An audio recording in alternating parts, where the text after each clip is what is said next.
এখনো ওই কবর আছে। 13 বৎসরের ছেলের কবর, 13.5 বৎসর, 13 বৎসর 6 মাস। বৎসরে একবার ভারত সাগরের পানিগুলা উপরে ওঠে আর এই কবরের দেওয়ালে যায় একবার টাচ করে, একদিন টাচ করে, আর বৎসরে দ্বিতীয় দিন টাচ করে না।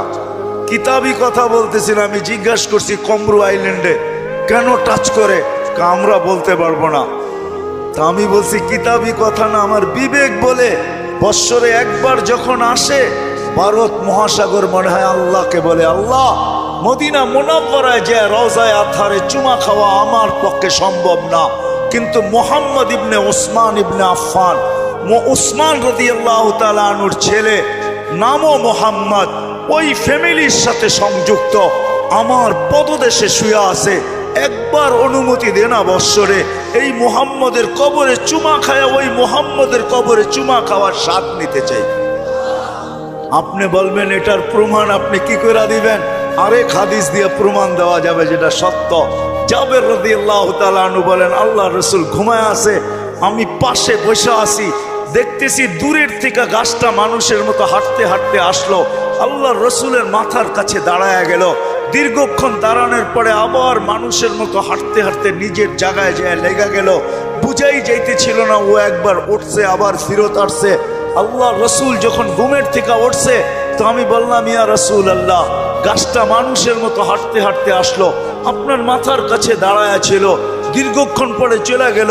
আল্লাহ রসুল মুস্কি মুস্কি হাসতেছিলেন আর বলতেছিলেন, ও আমাকে দূর থেকে দেখতেছিল, মন ভরতেছিল না, আল্লাহর কাছে দোয়া করছেন, আল্লাহ আপনার বন্ধু এত কাছে আসছে, একটু অনুমতি দিলে হয় কি আমি একটু কাছের থেকে যায় দেখা আসি মন ভরা। আল্লাহ যদি গাছের দোয়া কবুল করতে পারে, আমার বিশ্বাস ভারত সাগরের দোয়া আল্লাহ কবুল করছেন, নাইলে আল্লাহ ডাকবে আসবে না। আর শুধু নামাজের জন্য তো ডাকে না, নামাজের জন্য ডাকে না, শত জিনিস দেখানো যায়, শত জিনিস দেওয়ার জন্য ডাকে, শত জিনিস। সবগুলাকে একসাথে বলি, নামাজের জন্য আল্লাহ ডাকেন না। আপনার আমার এই ছোট জীবনটা পূর্ণতা লেখা দেওয়ার জন্য ডাকেন, পূর্ণতা লেখা দেওয়ার জন্য। বলবেন এটা কোত্থেকে বাড়ি করলেন? হাদিসে আছে, ইদা সালুহা সালুহা সাইরুল আমাল, নামাজ ওকে, জীবন ওকে। আল্লাহ বলে তোর জীবনটাকে পূর্ণতা লেখা দেওয়ার জন্য তোকে মুসল্লায় ডাকতেছি, নাইলে ডাকার প্রয়োজন ছিল না, তোকে কেন ডাকবো? তুই কে? যা হোক, যেটা বুঝাইতেছিলাম, তৃতীয় স্বাধীনতা দিয়েছেন মত আদর্শগত, চতুর্থ স্বাধীনতা দিয়েছেন সোসাইটিগত। সমর্থ থাকলে দুনিয়ার যেই কোথাও বাস করা যায়, কোনো বাধা বিপত্তি নাই। আপনি বলবেন আমার সমর্থ আছে, আমি আমেরিকা বাস করতে পারবো, দেন না, ওদের ব্যাংকে টাকা জমা, বাড়ির থেকে আইসা নিয়ে যাবে। সত্য এটি। পঞ্চম স্বাধীনতা আল্লাহ দিছেন, মৌত পর্যন্ত যেমন খুশি তেমন চলতে পারো, বিকেনিও পড়তে পারো, 3 কোয়ার্টারও পড়তে পারো, হাফ কোয়ার্টারও পড়তে পারো। আবার যদি সমাজ মাইনা নেয় তো মার পেটের থেকে যেমন আসছে এমনও করতে পারো। নাইলে ইন্দোনেশিয়ার একটা প্রদেশের নাম হইতো না উরিয়ান জায়া, আমি নিজে গিয়ে আসছি এখানে। পাপুয়া গিনির অর্ধেক হলো ইন্দোনেশিয়া, ওইখানের রাজধানী হইল জয়াপুরা, ওই প্রদেশের নাম হইল উরিয়ান জায়া। কি উরিয়ান মানি ল্যাংটা, জায়া মানি জাগা। মানুষ মার পেটের থেকে যেরকম আসে ওরকম কবরে যায়। আল্লাহ বলে কিচ্ছু বলবো না, নাজিরুন কাইফা তা'মালুন, শুধু তাকায় তাকায় দেখতে থাকবো। স্বাধীনতা বেশি দেন নাই, 5টা দিছেন। প্রশ্ন যদি করেন বাধ্য করেন না কেন, ইচ্ছা করলে তো বাধ্য করতে পারেন, সমাজ এরকম হবে। তা আল্লাহ বলে না, বাধ্য করব না।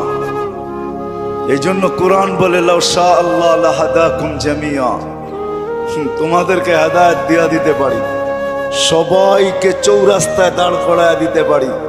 হেদায়েত মানি সোজা করে ফেলতে পারি, সোজা, নড়াচড়ার ক্ষমতা থাকবে না তোমাদের, বিলকুল সোজা করব। লাউ শা আল্লাহ লাজালাকুম উম্মাতান ওয়াহিদা, ইচ্ছা করলে এক বানায় দিতে পারি, এক। দুই কোনো শব্দ তোমাদের সমাজে থাকবে না, সব এক থাকবে। পারে? হ্যাঁ, প্রমাণ? আল্লাহ বলে উনজুর ইলাস সামাই ওয়া ইরতিফাইহা, আকাশ দেখ, উচ্চতা দেখ। উনজুর ইলাশ শামসি ওয়া শুআইহা, সূর্য দেখ, কিরণ দেখ। উনজুর ইলাল বিহারি ওয়া আমওয়াজিহা, সমুদ্র দেখ আর তরঙ্গমালা দেখ। উনজুর ইলাল জিবালি ওয়া ইস্তিকরারিহা, পাহাড় দেখ আর দৃঢ়তা দেখ। উনজুর ইলাল আরদি ওয়া ইত্তিসাইহা, জমিন দেখ আর প্রশস্ততা দেখ। আমি যদি বিজ্ঞান দিয়া বুঝাইতে চাই, দুনিয়ার বিজ্ঞান বলে সূর্যের পিছে নাকি জমিনটা দৌড়াইতে থাকে ৬৬,০০০ মাইল পার ঘন্টায়। কত কত? আর গড়তে থাকে পার ঘন্টা ১,০০০ মাইল। এই জন্য আমাদের দিন রাত ২৪ ঘন্টা, পার ঘন্টা ১,০০০ মাইল। ২৪ ঘন্টা একবার প্রদক্ষিণ হয় ঘুরা, যার কারণে ২৪ ঘন্টায় দিন রাত। আচ্ছা, যেটা ঘন্টা ১,০০০ মাইল গতিতে চলে, ওটার উপরে বসে আছেন, তো বসে আছেন কি করে? আমাকে যুক্তি দিয়া বুঝান না, বসে আছেন কি করে? ২০০ মাইল ব্যাগে চললেই তো উড়া যায়, ঠিক না? ১,০০০ মাইল ব্যাগে এটা চাক্কির মতো ঘুরতেছে। ৬৬,০০০ মাইল ঘন্টায় গতিতে এটা ছুটতেছে, দৌড়াইতেছে। আপনি বসে আছেন কি করে? বাসগুলা চলে কি করে? বিল্ডিং গুলা দাঁড়ায় আছে কি করে? আল্লাহ বলে বাধ্য করছি, ওয়াজআলনাল আরদা কারারা, আমি মানুষের শান্তির জায়গা জমিনকে নির্ধারণ করছি। জমিনকে বলছি তুই ছোট ছোট, তাতে কিছু আসে যায় না। তুই ঘোর ঘোর, তাতে কিছু আসে যায় না। খবরদার যদি কারো গায়ে বাতাস লাগলো, আল্লাহ বলে বাধ্য করছি, তোকেও বাধ্য করতে পারি। বিদায় আসেন, শেষ জায়গায় চলে আসছি, আর বাড়ানো যাবে না। আমার পরেও আছে 11টার উপরে বাজতে চলছে, 11:15। আর মাগরিবের পরের থেকে যারা শুনাইছেন, এদের পরে আমার এই ভাঙ্গা ডোলের আওয়াজ শোনানো কোনো প্রয়োজন ছিল না বলে আমি মনে করি। কিন্তু শেষ জায়গায় চলে আসছি আমি। 100 বছর পূর্বে যারা ছিল ওরা আজকে নাই, 100 বছর পরে আমরা থাকবো না। যিনি নিয়ে আসছেন উনিই নিয়ে যাবেন, বাইপাস হওয়ার কোনো সুযোগ নাই। বেশি দিন এইখানে থাকবো না, চলে যাব। কিন্তু আসেন, যেই মানুষটা সৃষ্টির ভিতরে সর্বদিকে সেরা, যার কোনো জুরি নাই, তুলনা নাই। যদি তুলনা থাকতো তাহলে আল্লাহ ফেরেশতাদেরকে ওভারটেক করে আমাদের মাথায় শ্রেষ্ঠত্বের মুকুট পড়াইতেন না। কেননা ফেরেশতার তৈরি নূরের থিকা, আমাদের তৈরি এক ফোঁটা বিদ্যুটে দুর্গন্ধময় পানির থিকা। ফেরেশতা নাফরমানি করার কোনো ক্ষমতা নাই, আর আমরা নাফরমানি ছাড়া থাকতে পারি না, ছাড়ার কোনো ক্ষমতা নাই। 24 ঘন্টা আমরা নাফরমানি করি, নাফরমানি করাই আমাদের স্বভাব। ওই মানুষটার মাথায় শ্রেষ্ঠত্বের মুকুটটা পড়াইতেন না। ফেরেশতাদেরকে অ্যাবাউট কইরা আল্লাহ আমাদেরকে শ্রেষ্ঠত্বের মুকুট পড়াইছেন। আসেন, শেষ জায়গায় চলে আসছি, চলে যেতে হবে। একটু ভাবেন, এই মজলিসে বসা যে আপনি আর আমি যাব তো বটে, যদি আখিরাতকে বিশ্বাস করেন, মউতকে বিশ্বাস করেন, যদি হিসাব কিতাবকে বিশ্বাস করেন, আর যদি না করেন তাহলে আবার পিছনে যাব। মেসেজ কোরআনে দেওয়া আছে, তোমাকে বিশ্বাস করতে আমরা বাধ্য করব। যেমন এক সময় আল্লাহ বাধ্য করছিলেন, রুহের জগতে যখন ছিলাম, তা আল্লাহ আমাদেরকে প্রশ্ন করছিলেন, আলাস্তু বিরাব্বিকুম, আমি কি তোমাদের রব নই? ওই দিন কিন্তু স্বীকারোক্তি দিতে বাধ্য ছিলাম, ক্বালু বালা। হায় হায়, যে আজকে বলে গড ইজ নাথিং, ওর রুহ ওই দিন স্বীকারোক্তি দিয়ে আসতে হয়েছে যে আপনিই আমাদের রব। যদিও এখানে আসার পরে ভুলে গেছে, আল্লাহ বলে তোমাকে আরেক দিন বাধ্য করব, তুমি চিৎকার দিবে আর বলবে রব্বানা ইন্নানা আবসারনা ফারজি'না আমাল সালিহা ইন্না লা মুকিনুন। তারপরে আমাদের পক্ষ থেকে চিৎকার আসবে, কাল্লা, কখনো সম্ভব না। তোমার চিৎকার ওই দিন শোনা হবে না, বলা হবে কালুকসাউ ফিহা ওয়ালা তুকাল্লিমুন। দুনিয়ায় বড় বলছো, আমরা কোনো প্রতি উত্তর করি নাই, বড় বিরোধিতা করছো। ও ঢাকার মানুষ 24 ঘন্টা কাঠটা ভোগ করেন, কতটুক ভোগ করেন আর কতটুক আল্লাহকে দিই। এই জন্যই যে বিশ্বাস করে আমাকে মরতে হবে, কবরে যেতে হবে। আখেরাত নামের একটা জিনিস আছে, হিসাব কিতাবের সম্মুখীন হইতে হবে। তার বিবেকের কাছে আমার প্রশ্ন যে তুমি ওই দিনের জন্য কতটুক প্রস্তুত, যেই দিনটা সত্য, যালিকাল ইয়াউমুল হক, কতটুক প্রস্তুত? আমি প্রত্যেক শ্রেণীর মানুষকে জিজ্ঞেস করব, তুমি কতটুকু প্রস্তুত? যুবক, তুমি যৌবন নিয়ে কতটুকু প্রস্তুত? নারী নারীত্ব নিয়ে কতটুকু প্রস্তুত?